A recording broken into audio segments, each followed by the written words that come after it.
بسم اللہ الرحمن الرحیم۔ یہ کلپ نمبر 7 ہے اور آیت نمبر 10 سے آگے تک کی آیات انشاءاللہ ان کا مختصر ترجمہ و تفسیر ہوگا۔ اللہ رب العالمین نے سورہ بقرہ آیت نمبر 10 میں ارشاد فرمایا، فی قلوبہم مرض فزادہم اللہ مرضا ولہم عذاب علیم بما کانوا یکذبون۔ ان منافقین کے دلوں میں بیماری ہے، مرض ہے، فزادہم اللہ مرضا، پھر بڑھا دی اللہ نے ان کی بیماری، وَلَهُمْ عَذَابٌ علیم، اور ان کے لیے دردناک عذاب ہے، اس وجہ سے بما كانوا یکذبون، اس وجہ سے کہ وہ جھوٹ بولا کرتے تھے۔ اس آیت مبارکہ میں اس چیز کا ذکر ہے کہ حضور نبی مکرم صلی اللہ علیہ وآلہ وسلم کے خلاف منافقین کے دل میں عداوت کی جو جذبات پرورش پا رہے تھے اور حسد اور غصے کی جو چنگاریاں چٹخ رہی تھیں، ان کو قرآن نے مرض سے تعبیر کیا ہے، یعنی وہ بیماری ہے، منافقت کی بیماری ہے۔ جب وہ حضور نبی مکرم صلی اللہ علیہ وآلہ وسلم اور اسلام کی روز افزوں ترقی، ڈے بائی ڈے اسلام کو ملتی ہوئی عزت اور ملتا ہوا عروج جو ہے، اور ایکسیپٹنس لوگوں کی طرف سے جو تھی، لوگوں کی طرف سے اسلام کی مقبولیت تھی، اس کو دیکھتے تو حسد اور دشمنی و عناد کے شعلے ان کے دلوں میں بھڑک اٹھتے۔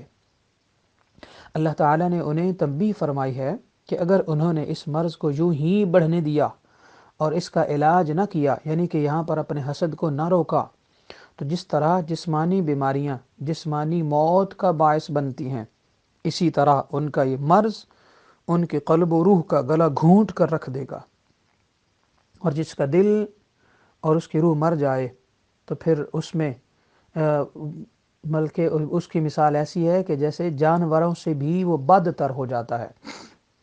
یہاں پر آگے چلنے سے پہلے بتاتا چلوں کہ یہ صرف مدینہ کے منافقین کی بات نہیں تھی، یہ آیت مبارکہ ہماری روزمرہ زندگی میں بھی ہمیں بتا رہی ہے کہ ہم میں سے جو شخص کسی کی ترقی، کسی کے عروج، کسی کی عزت، کسی کے عہدے کا بڑھ جانے اور کسی کے عزت کے مل جانے، کسی کو اچھی جاب ملنے، کسی کو دوسرے کنٹری کے نیشنلٹی مل جانے کی وجہ سے، کسی کے بیٹے بیٹیوں کی شادیاں ہو جانے کی وجہ سے، اور کسی ناکام کو کامیابیاں مل جانے سے، کسی کے سکسیس سے، کسی اسٹوڈنٹ کے اچھے مارکس لے لینے کی وجہ سے، یا کسی کی بیٹی یا بیٹے کا کسی اچھی جگہ رشتہ ہو جانے کی وجہ سے جلتے ہیں اور حسد کرتے ہیں اور سازشیں کرتے ہیں اور ان کے خلاف باتیں کرتے ہیں، وہ بھی منافقت ہے۔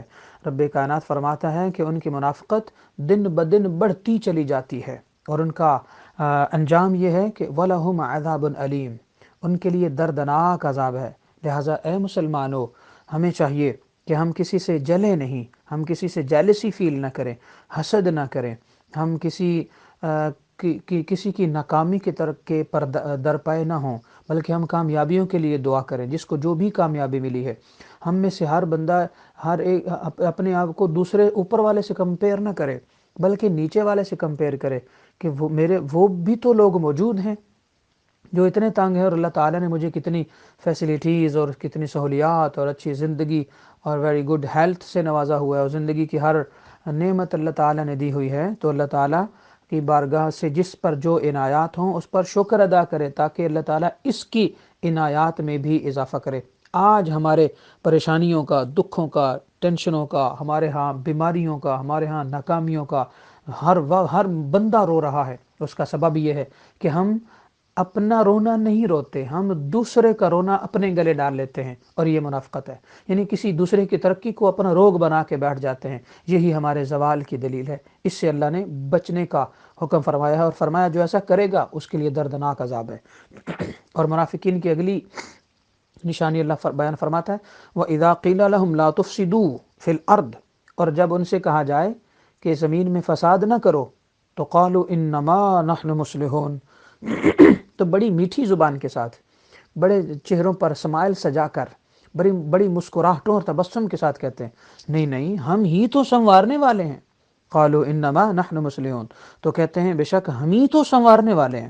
اللہ فرماتا ہے الا خبردار، وارننگ ہے تمہارے لیے، انہم ہم المفسدون، وہی تو فسادی ہیں، ولکن لا یشعرون، اور انہیں اس بات کا شعور تک بھی نہیں۔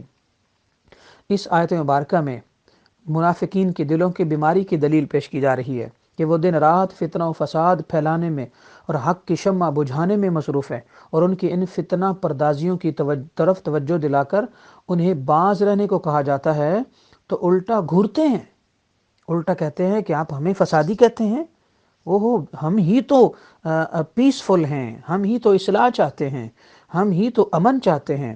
اب جو شخص فساد پھیلانے اور حق کا چراغ گل کرنے کو اصلاح کہنے پر اصرار کرے تو اس کے قلب و نظر کو اگر بیمار نہ کہا جائے تو کیا کہا جائے؟ آپ اپنے ارد گرد، اپنے گرد و پیش پر نگاہ ڈالیے، جتنے نئے فرقے، جتنے نئے مذہب، جتنی نئی تنظیمیں، جتنی نئی NGOs، جتنے نئے ادارے کھل رہے ہیں، تو ان کے بانیان کیا کہتے ہیں؟ ہم دین کی اصلاح اور قوم کی فلاحی کا تو دعویٰ کرتے ہیں، ہم قوم میں فلاح ہی تو چاہتے ہیں، پر رب فرماتا ہے نہیں، الا خبردار۔ آپ دیکھ لیں امریکہ، برطانیہ اور دیگر جتنا بھی عالم کفر ہے، وہ مسلمانوں پر حملہ کیوں کرتا ہے؟ کہ بھئی تم دہشت گرد ہو، ہم فلاح چاہتے ہیں، ہم امن چاہتے ہیں، we want piece in the world, ہم زمین پر بہت زیادہ امن چاہتے ہیں۔ پر آپ دیکھ لیں کہ سب سے بڑے دہشت گرد تو وہی ہیں جنہیں ہم کاپی کرتے ہیں، جن کا لباس، جن کی چال ڈھال، جن کا اٹھنا بیٹھنا، جن کا کھانا پینا، جن کے پسند ناپسند، سب کچھ ہم چاہتے ہیں کہ ہم انہیں کاپی کر لیں۔ ہمارے مسلمانوں کے ناکام ہونے کی وجہ ہی یہ ہے۔ تو اللہ تعالیٰ فرماتا ہے خبردار مسلمانوں، وہ لوگ فسادی ہیں اور انہیں شعور نہیں۔ وَإِذَا قِيلَ لَهُمْ، اگلی سورہ بقرہ کی آیت نمبر 13، وَإِذَا قِيلَ لَهُمْ آمِنُوا كَمَا آمَنَ النَّاسِ، آگے اللہ تعالیٰ نے ایمان کا معیار، ایمان کی کسوٹی بیان فرمائی۔ فرمایا جب انہیں کہا جائے کہ ایمان لاؤ ایسے لوگوں کی طرح، کما آمن الناس جیسے کہ صحابہ ایمان لائے، آمن الناس جیسے کہ لوگ ایمان لائے، اور لوگ سے مراد صحابہ ہیں۔ قالوا انؤمن کما آمن السفہاء، تو وہ کہتے ہیں کیا ہم ایمان لائیں اس طرح جیسا کہ بے وقوف ایمان لائے؟ نعوذ باللہ۔ اللہ فرماتا ہے الا خبردار انہم ہم السفہاء ولکن لا يعلمون، وہی احمق ہیں مگر وہ جانتے نہیں ہیں۔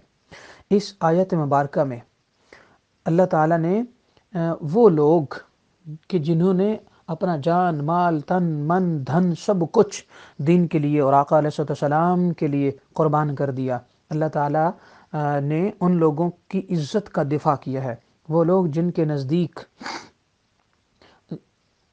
نفع اور نقصان، سود و زیان جانچنے کی کسوٹی ہے، صرف دنیا کا عیش و آرام اور عزت و جاہ ہے، ان کے نزدیک وہ ہستیاں عقل و دانش سے محروم ہیں جو اپنے دین و ایمان کے لیے سر دھڑ کی بازی لگا دیتی ہیں۔ آج بھی وہ لوگ جو دین کی بات کرتے ہیں، جو آقا علیہ السلام کے عشق کی بات کرتے ہیں، مگر جہالت والا عشق نہ ہو، قرآن و حدیث کے دائرہ کار کے اندر رہتے ہوئے عشق ہو، تو اس کی جو بات کرتے ہیں، آج دولت مند لوگ اور اپنے آپ کو بڑا مال زیادہ سمجھنے والے لوگ انہیں گھٹیا سمجھتے ہیں، ان کا مذاق اڑاتے ہیں، انہیں بے وقوف سمجھتے ہیں، لیکن حقیقت میں ان سے زیادہ دانا اور کون ہے کہ جنہوں نے فانی زندگی کی چیزیں دے کر باقی زندگی اور اس کی چیزوں کو اس کی چیزوں کو لے لیا، اور جنہوں نے جان دے کر اپنے مالک کی رضا حاصل کر لی۔ وَرِضْوَانٌ مِّنَ اللَّهِ اکبر، وہ اللہ ان سے راضی ہے اور وہ اللہ سے راضی ہے۔ اور ان سے بڑھ کر احمق کون ہوگا کہ جس نے چند روزہ زندگی کی راحتوں کے عوض اپنے آپ کو ابدی راحتوں بلکہ اپنے رب کریم کی خوشنودی سے محروم کر دیا۔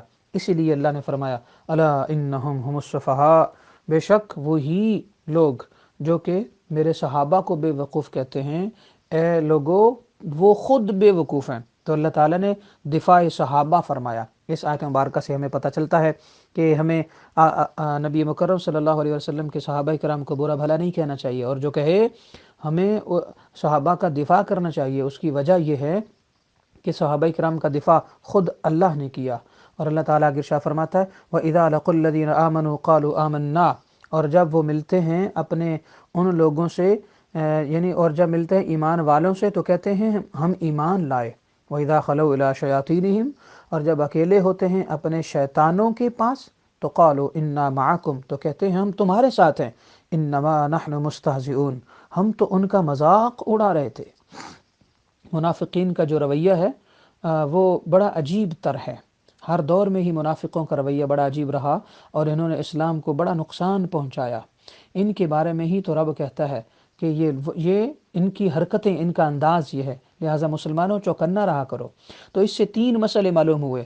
ایک یہ کہ کفار اور منافقین اللہ کے نزدیک شیطان ہیں، شیاطین ہیں، لہٰذا جو ان کی خوشامد میں تعظیم کرے وہ شیاطین کی تعظیم کرتا ہے۔ یعنی ہم کفار کی بڑی تعظیم کرتے ہیں، ہم ان کی بڑی خوشامد کرتے ہیں، ہمیں امریکہ برطانیہ کا ٹکٹ ملے، وہاں کی نیشنلٹی ملے، وہاں پر جاب ملے تو بھاگے چلے جاتے ہیں۔ ہم جو یہ قادیانی ہیں اور یہ احمدی ہیں، یہ ہمیں رشتہ دے دیں، یہ ہمیں نیشنلٹی دے دیں، تو ہم اپنا ایمان چھوڑ کر ان کے جتنے بھی فارمز ہیں ان کے اوپر دستخط کرتے چلے جاتے ہیں اور ہم کفار کے ہاتھوں میں بک جاتے ہیں۔ ہم اسلام کا سودا کرنے سے باز نہیں آتے، اپنی پاک دھرتی کا سودا کرنے سے ہم باز نہیں آتے۔ تو اللہ تعالیٰ فرمایا وہ بھی شیطان ہیں اور ان کی تعظیم کرنے والے بھی شیاطین ہیں، اور جو ایسا کرے گا اللہ کے دردناک عذاب کا وہ انتظار کرے۔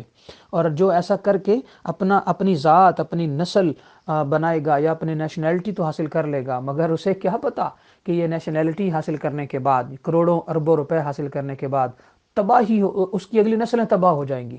وہ نہ ایمان پر رہیں گی، نہ ہدایت پر رہیں گی، نہ عزت قائم رہے گی، نہ زندگی قائم رہے گی، خوشیاں روٹھ جائیں گی۔ تو پھر کیا کرنا ہے ایسی دولت کو جو ہماری نسلیں ہی بگاڑ دے۔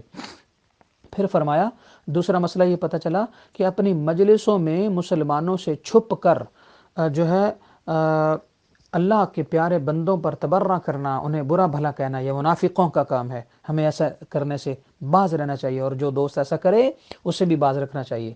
تیسرا یہ پتہ چلا کہ شریعت یا شریعت والوں کا مذاق اڑانا یہ کفر ہے۔ اسلام کا اور صاحبان اسلام کا مذاق اڑانا اللہ تعالیٰ کے نزدیک یہ کفر ہے۔ لہٰذا کوئی بھی یہ نہ کہے، کسی کی داڑھی کی وجہ سے اس کی توہین نہ کرے، کسی کے امامہ کی وجہ سے اس کی توہین نہ کرے، کسی کے اسلام کی وجہ سے اس کی توہین نہ کرے، تو لہٰذا اللہ تعالیٰ کو یہ کسی صورت بھی پسند نہیں ہے۔ اور یہاں تک آج کی آیات مکمل ہوتی ہیں۔ رب کائنات ہمیں توفیق سمجھ، توفیق عمل عطا فرمائے، منافقوں سے اور منافقت سے اور منافقوں والے انجام سے اللہ ہمیں محفوظ فرمائے۔ آمین۔ وما علیہ الا البلاغ۔